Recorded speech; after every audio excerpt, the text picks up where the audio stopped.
to learn about Paul's trip to Rome. This is Paul. He is currently on a ship.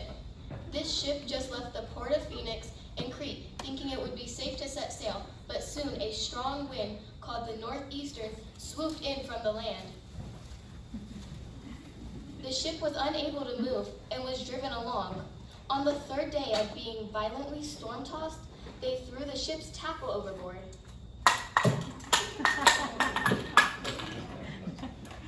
For many days they saw neither sun nor stars and lost all hope of being saved. Paul stood up among them and said, Men, you should have listened to me and not have set sail from Crete and incurred this injury and loss.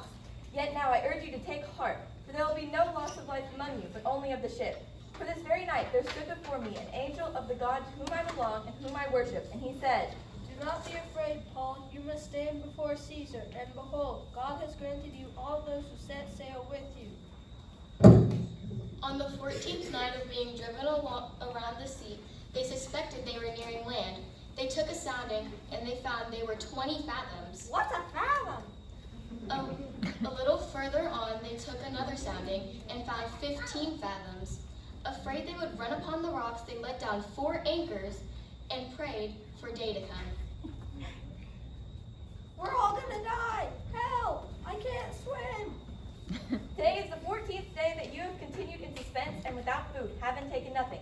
Therefore, I urge you to take some food, for it will give you strength, for not a hair is to perish from the head of any of you. Paul gave thanks to God and began to eat bread. When it became day, they saw an unknown land with a beach in a bay.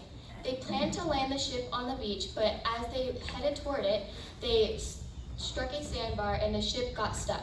So they decided to leave it. We're all gonna die! Help! I can't swim! Those who could swim all made their way to shore, and those who couldn't held on to planks and pieces of the ship. They all made it safely to land. The crew learned the island was called Malta, and the people who lived there showed unusual kindness. They kindled a fire, and as they all gathered around it, a viper leapt out of the fire and bit Paul's hand. Everything turned into total mayhem. People began screaming, and the Maltese people thought Paul was a murderer, and Paul stayed perfectly calm. Paul shook the viper off of his hand and back into the flames. The Maltese people waited for his hand to swell up, but he suffered no harm, so they thought he was a god. When the time came to leave the island, 3 months later, the Maltese people put whatever the crew needed on the ship. You happen to have marshmallows? Paul and the crew began to sail back on their original route to Rome.